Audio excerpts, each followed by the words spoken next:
یہ ہے کہ پیچھے ماسٹر مائنڈ، سازشی ذہن، پلاننگ، سکیم ساری یہودیوں کی۔ اعلی کار امریکہ سب سے بڑھ کر، اس کے بعد برطانیہ ہے، اور اس میں اصل پروٹیسٹنٹس، ان میں بیپٹسٹ، ان میں اس سے بھی آگے بڑھ کر ایونجلسٹ، جن کو کہتے ہیں بورن اگین کرسچنس، جن کو کہتے ہیں نیو کنزرویٹو کرسچنس، یہ تمام اصطلاحات آپ اخبارات میں پڑھتے ہوں گے، ان کو گروپ کر لیجیے۔ یہ اصل اعلی کار، ان کو ایک نیا نام دیا گیا ہے کرسچین زائنسٹ۔ ایک یہودی زائنسٹ ہیں، سارے یہودی زائنسٹ نہیں ہیں، بہت سے یہودی ہیں جو یہ زائنسٹ کے مخالف ہیں۔ چنانچہ میری ہوسٹن میں ملاقات ہوئی تھی ڈاکٹر وشو گرانٹ، بہت بڑا پروفیسر ایمیریٹس یہودی، لیکن یہ کہ اس نے کہا، بڑے اجتماع میں کہا، ہمارا اجلاس تھا وہاں پر، ہم نے یہ جو ہے بلایا تھا، ایک یہودی، ایک عیسائی اور ایک مسلمان، تینوں جو ہیں وہ تقریریں کریں۔ اس نے کہا تھا کہ وی آر ناٹ سپورٹنگ اسرائیل۔ اس نے وہ عیسائی جو آیا ہوا تھا پروفیسر، اس کی طرف they are supporting Israel, we are not supporting اسرائیل۔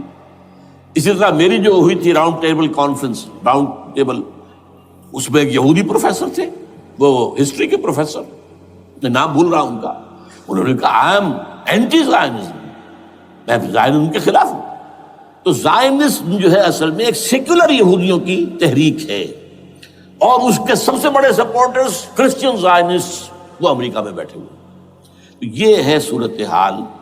یہ جان لیجئے کیتھولکس جو ہیں یہ اتنے پرو یہودی نہیں ہیں، اب رفتہ رفتہ وہ بھی اس کے اندر آ کر شامل ہو گئے۔ یورپ جو ہے زیادہ Catholics, Roman Catholics, Roman Catholics کا یہ بھی آپ نے جملہ پڑھ سنا ہوگا کہ یہ جو ترکی جو ہے ہمارا ملک، یہ جو کوشش کرتا رہتا ہے گھسنے کی یورپین یونین کے اندر، تو ایک دفعہ جان شراق نے کہا تھا، بڑا پیارا جملہ تھا، Why doesn't Turkey understand that we are a Christian club؟ یہ ہماری جو یونین ہے یورپین، یہ تو کرسچین کلب ہے، وہ مسلمان ہے، وہ کس وجہ سے آنا چاہتا ہے اندر، کیوں تو خود داخل ہونا چاہتا ہے؟ Why doesn't Turkey understand that we are a Christian club؟ لیکن یہ ہے رومن کیتھولکس، اور ان کا میں بعد میں آپ کو بتاؤں گا۔ یہی آپ کو معلوم ہے کہ یورپ نے عام طور پر اسرائیل کا اتنا ساتھ نہیں دیا جتنا جو امریکہ دیتا رہا ہے، اور کسی درجے میں ان کے دلوں میں سافٹ کارنر جو ہے عرب فلسطینیوں کے لیے بھی رہا ہے۔ یہ معاملہ ایران کے بارے میں بھی رہا ہے، جس قدر سٹرانگ ایکشن امریکہ لینا چاہتا ہے، یہ جو ہے اس کے ساتھ نہیں ہے۔ یہ تھوڑا سا فرق ہے، وہ میں اس کا ایک بنیاد بعد میں بتا دوں گا آپ کو۔ بہرحال ان کا ایک جو ایجنڈا ہے وہ دو، سمجھیے کہ دو اس کے نکات ہیں، دو رسیوں کے مانند یہ آپس میں بٹا ہوا ہے۔ پہلا، عالم اسلام کے مادی اور مالیاتی وسائل، خصوصاً تیل پر قبضہ، یہ ان کا دنیاوی اعتبار سے، دولت کے اعتبار سے، وسائل کے اعتبار سے اس وقت کا ایجنڈا ہے۔ ویسے تو اس سے اوپر وہ چاہتے ہیں پوری دنیا پر، وہ تو بات کی بات ہے، لیکن ابھی نہ وہ روس کو چھیڑ رہے ہیں نہ چین کو چھیڑ رہے ہیں۔ چین تو ان کا سب سے بڑا جو ہے بزنس پارٹنر ہے، سب سے بڑا، اور چین کو رفتہ رفتہ وہ اپنی لائن پر لا رہے ہیں۔ اب تو صرف یہ کہ وہ ایک پارٹی گورنمنٹ وہاں رہ گئی ہے جو کہ کمیونزم کے دور کی یادگار ہے، باقی ان کی جو اکانومی ہے وہ تو آ چکی ہے اسی رخ کے اوپر جو یورپ کی ہے، مغرب کی ہے۔ نمبر دو ایجنڈا کیا ہے؟ دنیا میں کہیں بھی اسلام کے بحیثیت ایک نظام زندگی ظاہر ہونے کا کوئی موقع نہیں دینا۔ We have to nip the evil in the bud at any cost۔ یہ ان کے ایجنڈے کا دوسرا بڑا حصہ۔ یہ دو ہے انٹرٹوائنڈ، جیسے آپ لڑیوں کو پٹ دے کر رسی بناتے ہیں، ایسے یہ دو لڑیے ہیں۔ اسلام کا پولیٹیکل سوشو اکنامک سسٹم کہیں نہ آ جائے دنیا میں، ہو نہ جائے آشکارا شر پیغمبر کہیں، یہ ابلیس نے کنکلوڈ کیا ہے، وہ جو ابلیس کی مجلس شورا ہے، ہو نہ جائے آشکارا شر پیغمبر، کہیں ایسا نہ ہو کہ پیغمبر کی شریعت دنیا کے سامنے آ جائے، پیغمبر کا نظام آ جائے۔ الحذر، آئین پیغمبر سے 100 بار الحذر، حافظ ناموس زن، مرد آزما مرد آفری، یہ معاشرتی نظام ہو گیا۔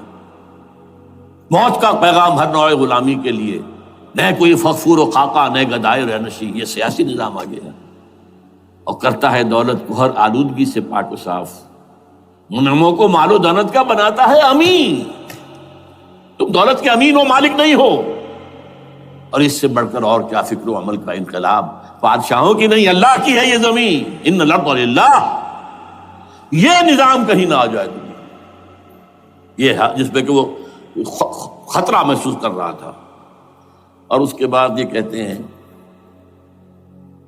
یہ تو تھا عصر حاضر کے تقاضے، لیکن یہ کہ صورتحال کیا ہے، ہو نہ جائے آشکارا شرع پیغمبر کہیں، ہے یہی یہ معاملہ اس طرح رکھو کہ خود مومن ہے محروم یقین، یہ غنیمت ہے کہ خود مومن ہے محروم یقین۔ ہمیں اگر کوئی سہارا ملتا ہے تو اس سے کہ مومنوں کو بھی، نام نہاد مسلمانوں کو بھی اپنے اس نظام پر یقین نہیں، وہ نماز پر یقین رکھتے ہیں، روزے پر رکھتے ہیں، زکوٰۃ کو بھی جو بھی اللہ تعالیٰ جس کو توفیق دیتا ہے، حج کرتے ہیں، عمرے کرتے ہیں، یہ ہے سب، لیکن یہ کہ یہ غنیمت ہے، چشم عالم سے رہے یہ پوشیدہ یہ آئین تو خوب۔ وہ ابلیس کہتا ہے کہ یہ آئین چشم عالم سے پوشیدہ رہنا چاہیے، یہ غنیمت ہے کہ خود مومن ہے محروم یقین۔ ہمارے لیے جو ہے اگر کوئی سانس لینے کی جگہ ہے وہ یہ ہے، حوصلہ افزائی اگر ہے تو اس میں ہے کہ خود مومن محروم یقین ہے، اس کے سامنے وہ راستہ ہے ہی نہیں۔ اب لیجئے یہودیوں کے ایجنڈے کو میں تجزیہ کر رہا ہوں۔ سب سے پہلے World Bank, I M F, globalization, TRIPS, ان تمام ہتھ کنڈوں کے ذریعے عالمی مالیاتی استعمار جو بظاہر امریکہ کا ہوگا حقیقتاً یہود کا ہوگا۔ یہودیوں کے نزدیک پوری نوع انسانی حیوانوں کے مانند ہے، they are not human beings, they are goyams, they are Gentiles، یہ انسانی شکل میں حیوان ہیں، اور جیسے حیوانوں کو ایکسپلائٹ کرنا، استعمال کرنا انسانوں کا حق ہے، گھوڑے کو آپ باندھتے رہے ہیں نا ٹانگے کے آگے، اور بیلوں سے آپ ہل جتواتے رہے ہیں، تو جیسے یہ حق ہے ایسے ہمارا حق ہے پوری دنیا کے جو ہے وسائل ان کو کھینچے۔ ہاں جیسے گھوڑے اور بیل کو بھی کچھ نہ کچھ دانہ تو ڈالنا پڑتا ہے، چارہ تو دینا پڑتا ہے، تو ان کو بھی کچھ دو، یہ پوری نوع انسانی ورکرز بن کر رہ جائے، حیوان بن جائیں، بالکل شہوت کے غلام بنا دو انہیں، اخلاقی اقدار کا بیڑا غرق کر دو، خاندانی نظام کو تہوبالا کر دو۔ یہ باقاعدہ جو protocols of the elders of the Zion تھے ان سب میں موجود ہے لکھا ہوا، جو 1897 میں انہوں نے پاس کیا اپنا پروگرام بیسل میں، سوئٹزرلینڈ کا ایک شہر ہے، protocols of the elders of the Zion. ان کو حیوان بنا دو، بس حیوانوں سے کام لیتے رہو، ہاں ان کی کمائی کا کچھ حصہ ان کے لیے چھوڑ دو، وہ بھی زندہ رہیں، وہ بھی آخر کام کیسے کریں گے، اور اصل جو ہے ملائی کھینچ دو اپنے اس نظام کے ذریعے سے۔ World Bank, I M F, stock exchange, TRIPS, globalization, اس کے ذریعے سے عالمی مالیاتی استعمار۔ نمبر 2، ایک ہے ان کا ایجنڈا، یہ تو عالمی ہے، دوسرا ایجنڈا کیا ہے؟ وہ لوکل ہے۔ وہ کیا ہے؟ گریٹر اسرائیل کا قیام،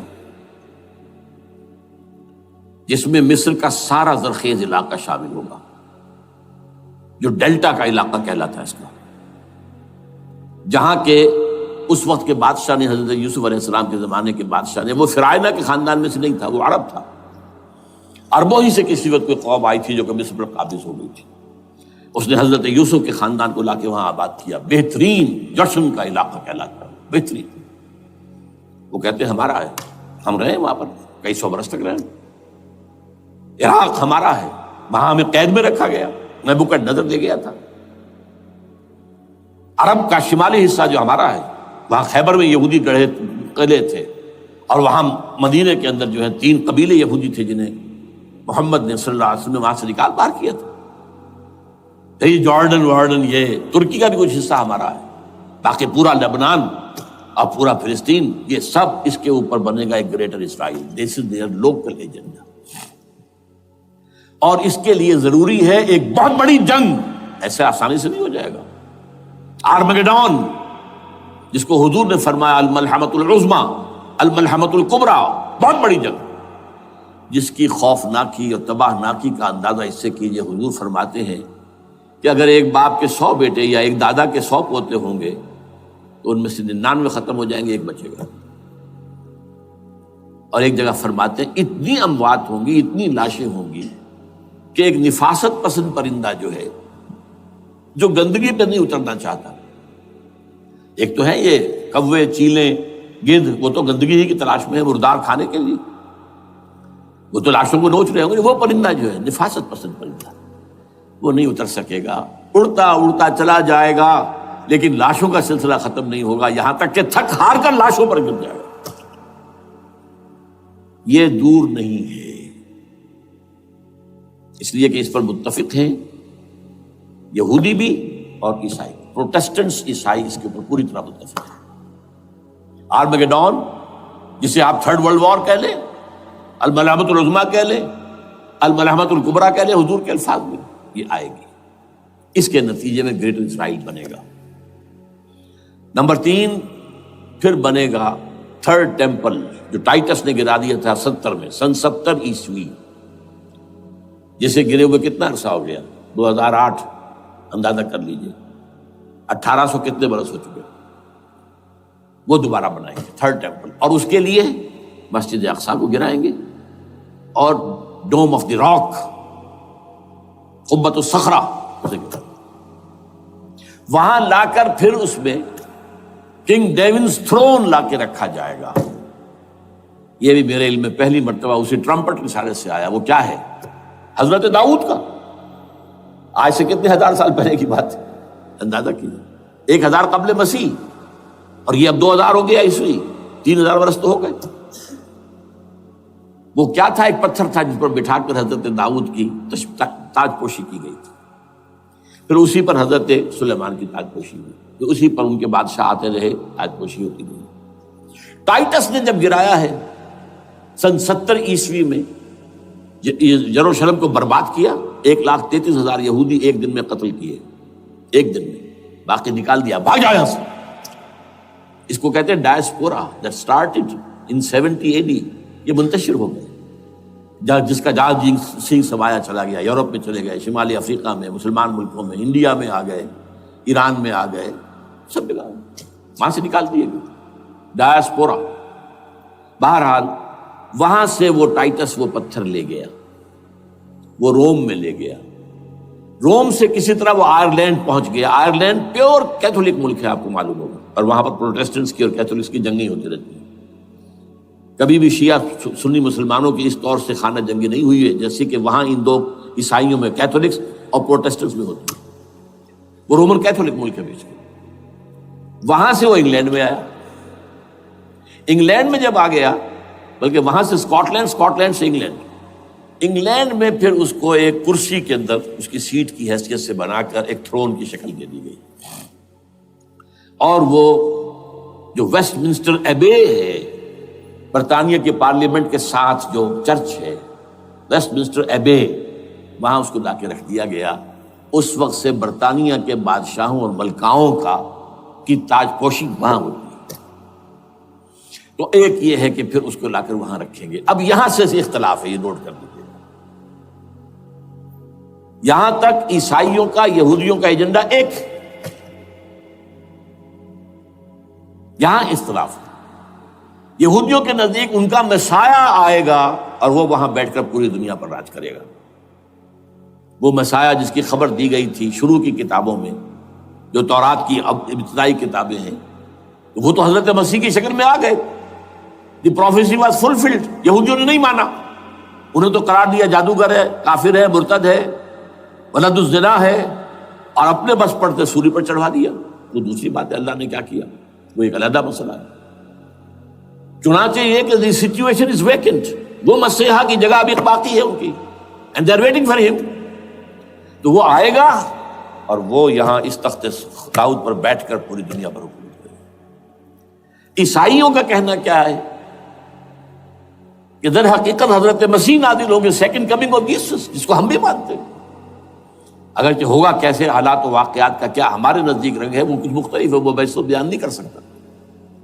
حضرت مسیح علیہ السلام پھر اس تخت پر بیٹھیں گے ان کے عیسائیوں کے مطابق۔ چنانچہ پوپ جو مر گیا ہے، پال II، اس کو یہ ٹرمپٹ والے کہتے ہیں شیطان، اور ان کا کہنا یہ ہے کہ اس شیطان نے the old ancient Roman holy Roman empire کو ریوائیو کیا ہے یونائٹڈ یورپ بنا کر، اور ان کا مقصد کیا ہے کہ یہ فلسطین میں ایک رومن کیتھولک حکومت قائم کرنا چاہتے ہیں۔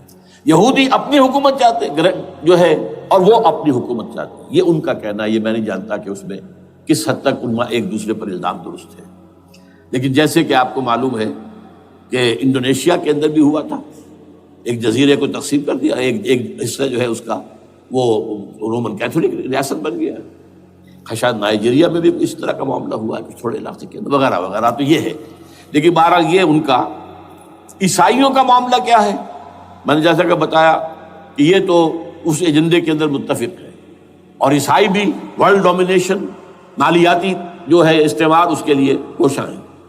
لیکن ان کے نزدیک حضرت عیسیٰ ابن مریم آئیں گے علیہ الصلوۃ والسلام، اور وہ حکومت کریں گے۔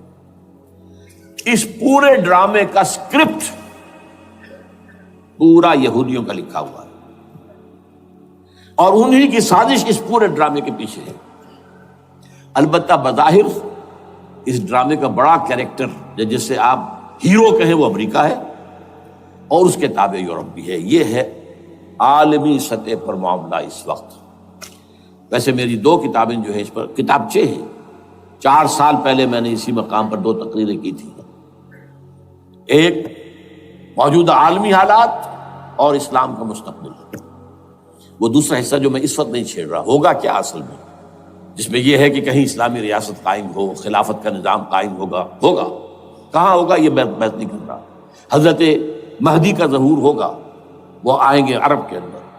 پھر یہ ہے کہ وہ جو گریٹر اسرائیل کے خلاف جہاد ہوگا، اور اللہ کرے گا کہ رفتہ رفتہ یہ ممالک جو ان سے لے لیے جائیں گے، یہاں تک کہ بالآخر ایک یہودی اعلان کر دے گا میں ہوں مسیح، جس کو کہ عیسائی بھی کہتے ہیں اینٹی کرائسٹ، اور یہ کہتے ہیں یہ بیپٹسٹ بھی کہ اینٹی کرائسٹ جو ہے وہ یہودی ہوگا، جبکہ کچھ عرصے پہلے بہت بڑا پروپیگنڈا ہوا تھا کہ اینٹی کرائسٹ جو ہے، دجال جو ہے، وہ تو مسلمان ہوگا، نہیں، لیکن وہ کہتے ہیں کہ ہوگا یہودی ہوگا، اور پھر اس یہودی کو قتل کریں گے حضرت مسیح، دی ریئل مسیح، اصل مسیح جو اٹھا لیے گئے درمیان میں، وہ آئیں گے، اور ان کے ہاتھوں دجال بھی قتل ہوگا، اور پھر مسلمانوں کے ہاتھوں ایک ایک یہودی ختم ہوگا۔ پھر ایک عالمی اسلامی ریاست قائم ہوگی حضرت مسیح کے ہاتھوں، اور وہاں پر حضرت مسیح، ایک حدیث میں آتا ہے 40 برس تک پوری دنیا پر حکومت کرے گی۔ بہرحال یہ دوسرا پکچر ہے جو ہمارے سامنے، میں اس وقت کی تفصیل میں نہیں جا رہا، جو ان کے سامنے پکچر ہے وہ میں نے آپ کو بیان کر دیا۔ اب اس میں تجزیہ کیجئے افغانستان پر حملے کا اصل سبب، جو میں نے 2 بتایا نا، 2 لڑیاں ہیں ان کے ایجنڈے کی، ایک اسلام کہیں ظاہر نہ ہو جائے، اسلام کا نظام ظاہر نہ ہو جائے، اور ایک مسلمانوں کے مالیاتی، خاص طور پر تیل کے وسائل پر قبضہ۔ اب افغانستان میں کیا ہوا ہے، یہ سارا معاملہ تھا اسلام کا راستہ روکنے کے لیے، کہ یہاں تو اسلام ایک شکل دکھا رہا ہے اپنی، اور اگر انہیں موقع مل گیا تو یہ تو ایک ایسی ویلفیئر اسٹیٹ قائم کر دیں گے، زکوٰۃ کا نظام قائم ہو جائے گا تو اعلیٰ ترین ویلفیئر اسٹیٹ قائم ہو جائے گی، اور اگر یہاں پر جو ہے یہ ساری سزائیں نافذ ہو گئی، معاشرہ کرائم فری ہو جائے گا، لوگوں میں محبت ہوگی، مساوات ہوگی، اور یہ کہ عام لوگوں کے لیے ویلفیئر ہوگا، اور یہ سامنے نظام آ گیا تو پھر ہمارا یہ نظام کیپٹلزم یہ کہاں رہے گا، اس کو تو منہ چھپانے کی جگہ نہیں ملے گی۔ لہذا افغانستان پر حملے کا اصل موٹو یہ ہے۔ البتہ یہ ساتھ ہی یہ بھی تھا کہ افغانستان کے راستے سے سینٹرل ایشین سٹیٹس جو ہیں ان سے پائپ لائنیں لا کر، اور وہ پھر کہیں گوادر کے آس پاس سمندر تک لائے جائے، تاکہ ہم وہاں کے جو ہے ڈرین کر سکیں جو تیل اور گیس کے ذخائر ہیں سینٹرل ایشین سٹیٹس کے اندر، جو مسلمان سٹیٹس ہیں، تو اس کے لیے راستہ جو ہے وہ لینا چاہتے تھے افغانستان سے۔ اب وہ جہاں تک افغانستان کا تعلق ہو تو ان کے قبضے میں ہے، جب چاہیں کر لیں۔ اب پاکستان کا معاملہ جو تھا وہ جیسا کہ میں نے کہا کہ اس کا راستہ وہ رک گیا، جبکہ انہیں واپس جانا پڑ گیا۔ لیکن انہوں نے افغانستان میں کوشش کی، طالبان کے زمانے میں یونیکول جو ہے ان کی سب سے بڑی جو ہے کمپنی ہے، اس نے مذاکرات کیے، وہ دیکھ کر حیران رہ گئے کہ یہ ان پڑھ، یہ ملے ملاٹے جو ہیں یہ تو بڑے ٹف بارگینر ہیں۔ اس طریقے سے پاؤں جما کر طالبان نے جو ان کے ساتھ مذاکرات کیے ہیں اور ان سے اپنی شرطیں پیش کی ہیں کہ وہ گھبرا کر بھاگ گئے. یہ صورتحال بھی تھی افغانستان پر قبضہ کرنے میں، لیکن یہ ہے کہ اصل کیا تھا کہ وہ اسلام کی کوئی شکل دنیا کے سامنے نہ آنے پائے، جو ان کا میجر ہے.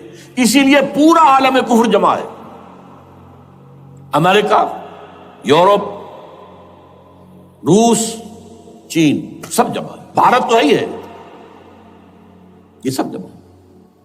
آپ نے یاد ہو گیا جب لال مسجد کا حادثہ ہوا ہے اور ہمارا یہ بدبخت اور بدمعاش انسان، اس نے صرف خود جان بوجھ کر اسے بڑھایا، ایک پھنسی کو پھوڑا بنایا، اس میں پھر شگاف دیا اور شاباش لی ہے. امریکہ سے شاباش آ گئی، نیٹو سے شاباش آ گئی، رشیا سے شاباش آ گئی، چائنا سے شاباش آ گئی. وہ چونکہ محسوس کر رہا تھا کہ اندرون ملک تو میری اب کشتی ڈگمگا رہی ہے، ڈاواڈول ہے. I have to have more support from outside. اور for that I have to do it.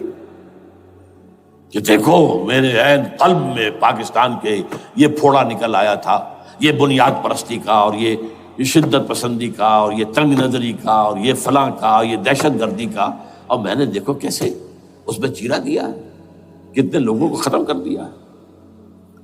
اچھا، اس میں یہ بھی ذہن میں رکھیے کہ افغانستان کے بارے میں یہودیوں کے علم میں ہے کہ حضور کی حدیثیں کیا ہے. حضور کی حدیث ہے یخرج من خراسان رایات سود،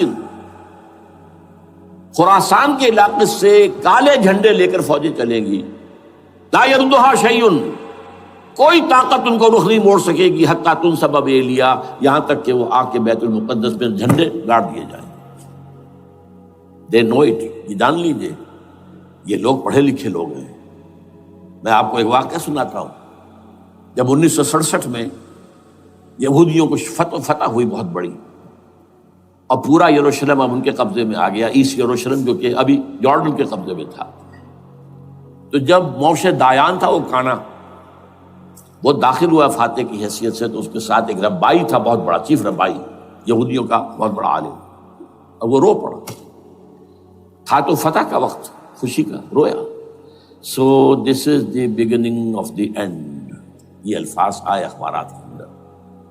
گویا کہ اب یہ آخری ڈرامہ جو ہے شروع ہو گیا ہے. وہ آخری ڈرامہ انہیں معلوم ہے ان کی تباہی پر ختم ہونا ہے. اس میں حضرت مسیح کے نزول کے بعد یہ ٹرمپٹ والا بھی لکھتا ہے کہ 80% یہودی قتل ہو جائیں گے، اور میں سمجھتا ہوں کہ 20% اگر صحیح ہے اس کی بات، تو وہ ہوں گے جو اب حضرت مسیح پر ایمان لے آئیں گے. باقی 80% اپنے اس کفر پر اڑے رہیں گے اور قتل ہوں گے. اسی طرح حضور کی ایک حدیث ہے کہ جب یہودیوں کا قتل عام ہو رہا ہوگا، اگر مسلمان قتل کریں گے، تو اگر کسی درخت کے پیچھے یہودی چھپا ہوگا تو درخت پکارے گا، اے مسلمان، ہاں عبداللہ آؤ ادھر، یہ میرے پیچھے یہودی چھپا ہوا، قتل کرو اسے. کسی پتھر کے پیچھے چھپے گا تو پتھر بولے گا، سوائے ایک درخت غرقد کے، کہ غرقد یہودیوں کا درخت ہے، وہ پناہ دے گا. اور آج اسرائیل میں سب سے بڑی پلانٹیشن غرقد کی ہے. They know it. اسی لیے افغانستان، خراسان، یہ افغانستان کا ہارٹ ہے افغانستان. اور یہ بھی جان لیجئے ہمارا جو مالاکنڈ سے اوپر کا علاقہ ہے یہ بھی خراسان کا حصہ ہے، اولڈ خراسان، جیسے گریٹر خراسان کہا جاتا ہے ہسٹری میں. ایک میں نے ایرانی سے پوچھا تھا اس کے بارے میں، تو اس نے کہا خراسان ہمارا ایک صوبہ ہے. میں نے کہا وہ تو مجھے معلوم ہے، جس کا دارالخلافہ مشہد ہے اور یہ ان کا مقدس شہر ہے، وہ تو اسے مکے کی طرح سمجھتے ہیں. بہرحال میں نے کہا میں پوچھ رہا ہوں پرانا خراسان بزرگ. تو خراسان بزرگ کا انہوں نے بتایا پورا افغانستان اس میں شامل، اور پھر یہ اسٹیٹس جو ہیں سینٹرل ایشین اسٹیٹس، اور ایران کا ایک حصہ اور پاکستان کا ایک حصہ، یہ جو مالاکنڈ کہلاتا ہے. اور یہ بڑی معنی خیز بات ہے کہ وہی مالاکنڈ سے تحریک چلی ہے جو اصل تحریک ہے طالبان پاکستان، وہ سوات سے چلی ہے. بہرحال اس وجہ سے، اس پہلو سے یہ جو ہے افغانستان پر حملے کا سب سے بڑا سبب وہ تھا.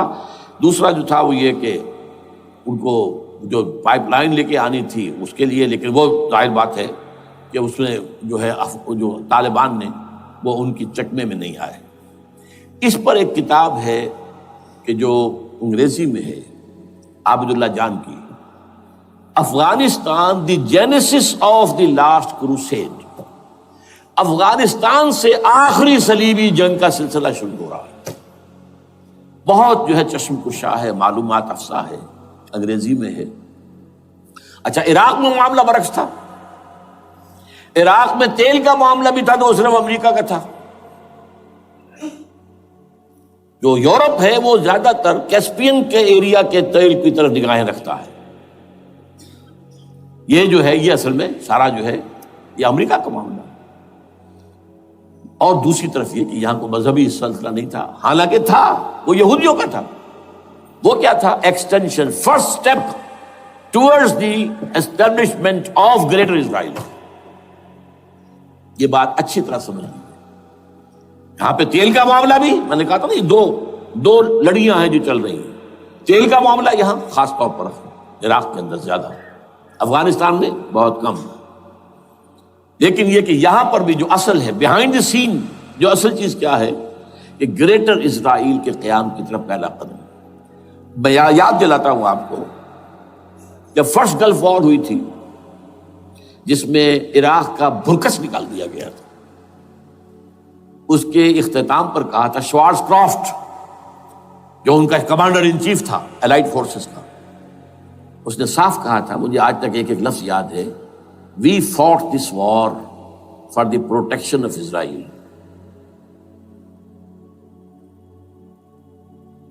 اور اب جو ابھی ہوا معاملہ، جب صدام گرا ہے، اس کا مجسمہ بھی گرا ہے، تو اس کے بعد وہ شخص، وہ بدبخت، وہ خبیث جو ابھی پڑا ہوا کومے میں، شیرون نے کہا تھا ان قریب عراق پر ہماری حکومت ہوگی۔